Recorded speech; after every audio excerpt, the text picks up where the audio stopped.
Did you know that up to 70% of young athletes who suffer shoulder dislocation will experience recurrence if it not managed properly or using latest evidence-based information? Hi everyone, welcome back to Evidence-Based Learning. This is Happy Sharma. Today we are diving into the science-based strategies for managing traumatic shoulder instability. Let's get started. And to make it real, we are trying to understand this with a case scenario. First thing to keep in mind before proceeding, imagine yourself in that particular situation and apply your critical reasoning to answer all those questions. He immediately feels severe pain in his right shoulder and report a sensation of popping out. Then he is helped off the field and an initial evaluation suggests an anterior shoulder dislocation, and then imaging confirms no fracture. So we have this case. We are not discussing the clinical examination, जो कि हमारा clinical history, उसके signs and symptoms, कुछ special test, and then imaging के basis पे हमने इसका एक confirm diagnosis बनाया है. And then the question in front of us is we have to answer all these challenges and how can we overcome all these. So first one, how would you approach the evidence-based management of this case to maximize the recovery and to reduce the risk of recurrence? And then what are the best practices for on-field and immediate care? And what are the evidence available in front of us regarding duration and positioning of shoulder immobilization? And as you can see, this is a case of young active athlete in a contact sports. So what could be better, surgical stabilization or conservative treatment? And then last but not the least, the psychological consideration. How can fear of re-injury impact return to play? So stick around while we uncover all these answers. So before starting, let's have a little bit understanding of background of this topic. If we are talking about shoulder instability as a whole, तो हमारे पास स्टैनमोर classification है जो कि हमारी तीन component में divide करती है इंस्टेबिलिटी को. ठीक है, first one is traumatic one, जो कि जिसकी हम बात कर रहे हैं, जो हमारा टॉपिक है आज का. दैट इज यूनिडायरेक्शनल, उसको हम टप्स भी बोलते हैं. ठीक है, दैट्स इन्वॉल्व यूनिडायरेक्शनल और with Bankart openly. And then second one is atraumatic, जो हम एम्ब्रे भी बोलते हैं उसमें, जो कि मल्टी डायरेक्शनल होती है. And structural, that commonly seen in gymnast और इन डांसर, जो कि हमारे रेपिटेटिव ओवरयूज एक्टिविटी को ओपनली इन्वॉल्व करती हैं activities. And then last one is type 3, muscle patterning non structural, जिसमें कि हमारा सॉफ्ट टिश्यू और muscle are the factors to cause instability at the glenohumeral joint. तो if we are talking about traumatic shoulder instability, जो हमारा shoulder dislocation है, वो anterior, posterior, inferior किसी भी direction में हो सकता है, depending on the impact of the force and the mechanism of trauma. तो most commonly जो prevalence होता है हमारा anterior dislocation is 97% of all the dislocation we see at the glenohumeral joint.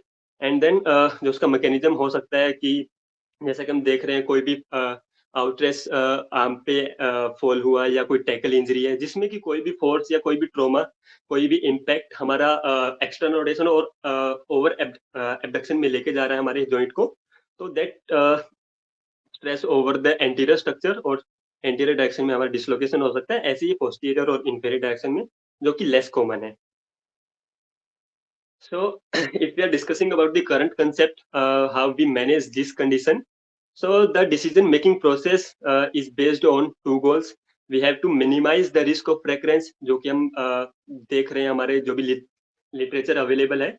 70% of the young athletes, और अगर हम collision sports या contact sports की बात करें, तो यंग एक्टिव मेल्स में जो रेकरेंस का चांसेस है वो काफी ज्यादा है. ठीक है, and then maximise the return to sports and activity. हमारे पास एक कोई ऐसा क्राइटेरिया है या नहीं, हम कैसे उसकी रिटर्न टू स्पोर्ट्स को मैक्सिमाइज कर सकते हैं, कैसे उसकी टाइमिंग को कम कर सकते हैं. All those factor came into play while we are making the decision for the treatment. And the decision should be tailored to patient demographics. अगर हम डेमोग्राफिक्स इन द सेंस की मेल एंड फीमेल की बात करें, तो male are more likely to be 3 times more have recurrence chances or dislocation chances as compared to the female.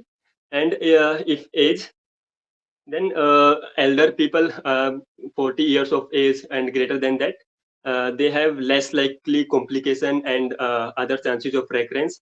So young active males are included in the high risk group for recurrence and dislocation chances.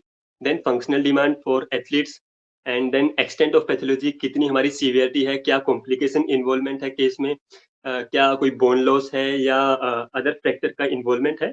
So all these factors should be involved while making the decision for the treatment. Then another question जो हमारे सामने आता है कि conservative treatment या surgical stabilization क्या prefer करना चाहिए, बिकॉज दोनों ऑप्शन के अपने प्लस माइनस है. कैसे हम एथलीट की जो भी कंडीशन है, जो भी हमारे पेशेंट की कंडीशन है, उसकी बेसिस पे एक बेस्ट जो हमारा डिसीजन हो सकता है हम उस पर अप्लाई कर रहे हैं. तो conservative is ऑफनली the first primary choice of treatment, जैसा कि हमें देखा गया है. But the decision is solely based on multiple factors जो हमारे अलाइन करते हैं पेशेंट की एक्सपेक्टेशन से एंड उसके फ्यूचर गोल से related to this that sport he is playing. तो अगर हम कंजर्वेटिव ट्रीटमेंट की बात करें तो the group that is elderly population और लेस एक्टिव पॉपुलेशन, ठीक, तो उसमें कंजर्वेटिव के जो भी हमारे आउटकम्स है वो काफी बेटर होते हैं. बट अगर हम बात करें कि जो हाई रिस्क ग्रुप है, यंगर एक्टिव मेल्स, जिसमें कोलिजन स्पोर्ट्स है या कोई कंटेक्ट या ओवरहेड एथलीट्स होते हैं, तो उसमें जो शॉर्टर और लॉन्ग टर्म आउटकम्स है related to the surgical stabilisation वो हमें काफी बेटर मिले हैं उन ग्रुप में. एक जो हम सर्जिकली रिपेयर करते हैं, स्टेबलाइज करते हैं जॉइंट्स को, that can give us a good outcomes according to these articles. You can for details you can go through these articles. There is a RCT and that meta analysis by BGSM.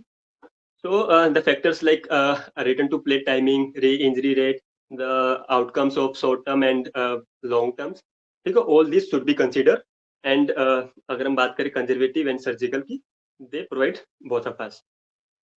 So as we have discussed, the जो pendulum की swung है, ठीक है, वो ज्यादा align कर रही है वो सर्जिकल की तरफ अगर हम हाई रिस्क ग्रुप की बात कर रहे हैं. बट कंजर्वेटिव में अगर जो हमने ग्रुप बात किया कि elderly and less active and if there is not any complication or severity, ठीक, then conservative can be the first choice of treatment, and that depend on multifactorial things, not just exercise regimen or rehab protocol. We have to address all holistic approach के साथ हमें चलना पड़ेगा. That's the shared decision making process. And if we are talking about long term outcomes, ये एक study आई थी होवेलियस at all, जिसने report किया कि जो भी 25 year follow up study on patient with 12 to 40 years old जो कि नॉन ऑपरेटिवली ट्रीट किए, उन्होंने देखा कि अगर हम नॉन ऑपरेटिवली ट्रीट कर रहे हैं तो 52% of all patient with any level of sport और recreational activity participation had recurrence और surgical stabilisation in the study period. तो उतने अच्छे आउटकम इनको नहीं मिले अगर हम कंजर्वेटिवली बात कर रहे हैं, ठीक है. तो लॉन्ग टर्म आउटकम्स एक हमारे लिए काफी डाउट और डिबेटेबल रहता है अगर हम कंजर्वेटिव की बात कर रहे हैं कि ड्यूरिंग सीजन और बाद में उसको दोबारा सर्जरी करवानी पड़ रही है और रेकरेंस आ रहा है, तो that should be consider while going for the non operative treatment in case of most commonly high risk group. So what are the structure or of the rehab protocols और जो हम exercise prescribe करेंगे, is there any specific protocol to stick on, और क्या हमारा criteria रहेगा, क्या phase wise हम उसको acute care से on field जो भी अगर injury हुई है या हमारे पास clinic में कोई भी patient आया है, कैसे हम उसको return करा रहे हैं उसकी activity में, ठीक है, क्या phase wise चलेंगे, क्या हमारे steps रहेंगे. तो these are the multi center RCT जिन्होंने अभी तक जितना भी अवेलेबल एविडेंस है, ठीक है, उसमें काफी अच्छा इन्होंने फेस वाइज हमारे सामने रखा है पूरा स्ट्रेट फॉरवर्ड प्रोसेस. तो according to this artisan, the phase one is patient education, जिसमें हम एक स्टार्ट करेंगे इमोबिलाइजेशन के साथ, ठीक है, for around 1 to 2 weeks as per UK guidelines. That could be after post reduction. In this phase, initial phase, हमारा focus होना चाहिए पेन कंट्रोल पे and educating the athlete or patient by addressing all these questions जो कि हमारे सामने हैं कि जो भी उसके गोल्स हैं, उसके एक्सपेक्टेशन है या उसकी जो भी साइकोलॉजिकल कंसिडरेशन है कि इंजरी से रिले करके या उसको जो भी खेलना है आकर के आगे किसी भी लेवल पे, ठीक है, उन सब चीज़ों को एड्रेस करना, उसके सामने रखना एज़ अ रियलिटी, और कैसे हम गोल को अकम्प्लिश करेंगे एज़ अ फिजियो, और क्या फेस वाइज़ हमारा प्रोसेस रहने वाला है। So all these things should be addressed to the patient, and ताकि जो भी इसके री इंजरी के फियर एंड जो भी साइकोलॉजिकल हमारी कॉम्प्लिकेशन हो सकती है, हम उनको एड्रेस कर सकते हैं। And then phase 2, we will start gradually with the range of motion exercises as pain allows, and then after that phase there will be strengthening the stabilizer, जो भी हमारे main stabilisers, rotator cuff muscles हैं जो हमारे glenohumeral को अच्छे से stabilise करते हैं। It's not about strengthening the shoulder, it about stabilising the joint, जो कि हमारा मोबिलिटी से लेकर के स्टेबिलिटी को ज़्यादा एक हैम्पर करता है, हमारा जॉइंट मोबिलिटी पे ज़्यादा प्रेफर होता है। तो stability is always the issue for glenohumeral joint, so we have to more focus on this phase. अगर हमें उसको बेटर रिटर्न टू प्ले कराना है, या उसके जो भी रेकरेंस के चांस है उसको मिनिमाइज करना है, so and then along with that proprioceptive training and neuromuscular training is must. And then after that, phase 4, the return to sports and activity. What criteria we use, what component we use in that patient to allow the patient to go for activity and in that particular sports. So this is quite important for all of us to go through all these phases. So एक हमारे सामने काफी simple सा flow chart है जो हम mind में रख सकते हैं, फॉलो कर सकते हैं। जब भी हमारे पास कोई भी पेशेंट आया, या हमारे सामने ऑन फील्ड ऐसी कुछ हमें सस्पेक्ट हुआ कि शोल्डर डिसलोकेशन है based on our clinical examination, ठीक है, then we should focus on the factors like younger age, male, collision athletes, और desire to return to activity at high levels. ये सारे कंपोनेंट के बेसिस पे हम अपना डिसीजन, ट्रीटमेंट डिसीजन एक तैयार करेंगे कि हमें उसको नॉन ऑपरेटिवली लेके जाना है या सर्जिकल स्टेबलाइजेशन के लिए रेफर करना है, ठीक है। एंड देन सर्जिकल स्टेबलाइजेशन के जो भी आगे प्रोसेस होता है कि कितना उसका बोन लॉस हुआ है, क्या कॉम्प्लिकेशन है, इज देयर एनी बैंकार्ड और अदर बोन लॉस और एनी अदर फ्रैक्चर, ठीक है। Then based on that severity there are various surgical process जो हम रिपेयर कर सकते हैं, या बोनी ऑगमेंटेशन प्रोसीजर होते हैं, ठीक है, that is beyond our scope on this topic. तो अनदर थिंग इज, जो हम बात कर रहे हैं कि फर्स्ट फेज में अगर हम इमोबिलाइज कर रहे हैं, तो क्या एक्चुअल में इतना इम्पोर्टेंट है अगर हम पोजीशनिंग की बात करें, ठीक है, कि हम उसको इंटरनल रोटेशन में रखेंगे या एक्सटर्नल रोटेशन में रखेंगे, क्या वो हमारी जो भी अदर फ्यूचर गोल्स हैं उनको इम्पैक्ट करने वाला है, कि उसको रेकरेंस या जो भी उसका रिकवरी होगा उसमें कितना रोल प्ले करता है हमारा positioning.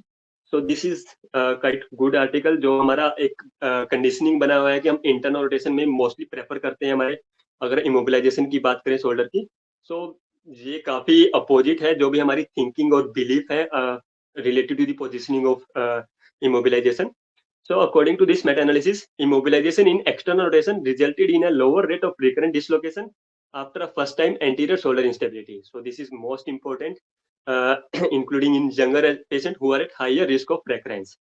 So despite concern that immobilization in external rotation may be more uncomfortable for patient, the compliance rate is much higher with this protocol. A higher rate of return to play at the same pre-injury level was found with immobilization in external rotation. तो ये काफी सारे factors जो कि हमारे favour में है अगर हम एक्सटर्नल रोटेशन में रख रहे हैं, पोजीशनिंग कर रहे हैं उसकी इमोबिलाइजेशन की। So this is your most important take home message अगर आप ट्रीट कर रहे हैं किसी पेशेंट को आफ्टर पोस्ट रिडक्शन। वो डिपेंड करता है कि अगर आप सर्जिकली लेके जा रहे हैं, कंजर्वेटिव लेके जा रहे हैं, बट इमोबिलाइजेशन एक काफी इंपॉर्टेंट रहता है, ठीक है, to give the time for the soft tissue and to the joints for recover. तो this is very important. And then at last, this is the question to all of you: should we, as a physio, relocate the shoulder? अगर हमारे पास कोई traumatic group है या एट्रोमेटिक group है, so what are your views? You can put down in the comment section. But according to me and जो भी हम as a literature में बात करते आ रहे हैं, तो जो भी हमारा अगर आप एज अ फिजियो किसी ऑन फील्ड सेटिंग में या कहीं पे क्लिनिक में काम कर रहे हैं, अगर आपके पास ऐसा कोई पेशेंट आ रहा है, so there are certain parameters जिनके आप डिपेंड करता है कि रिलोकेशन करना चाहिए नहीं करना चाहिए, बट ऑन फील्ड में I will say you should not relocate the shoulder, you should not perform the reduction procedure, because जब तक हमें उसकी सीवियरिटी का, जब तक हमारे पास इमेजिंग नहीं आएगी कितना क्या इन्वॉल्वमेंट है, कोई फ्रैक्चर या कोई अदर न्यूरोवेस्कुलर हम रूल आउट नहीं करेंगे, या हमें प्रोसीजर में जब तक आप कॉन्फिडेंट नहीं है, तो you should not perform the relocation. It should be done in supervised in that emergency room or in hospitals or in supervision with physician. So this depend on all this. And if there is recurrent and atraumatic group, we oftenly tell कि हम patient को बताते हैं, उसको self educate करते हैं about relocation. That's the another parameter, वो एक अलग डिस्कशन है. बट अगर आप फर्स्ट टाइम और एक एक्यूट केयर में बात कर रहे हैं, तो I think you should not relocate the shoulder. And at last, thanks for listening, thanks for keeping patience at last तक रखने के लिए. And you can subscribe to our channel, do follow us on social media, and if you have any doubt, don't hesitate to reach out to us. Thank you.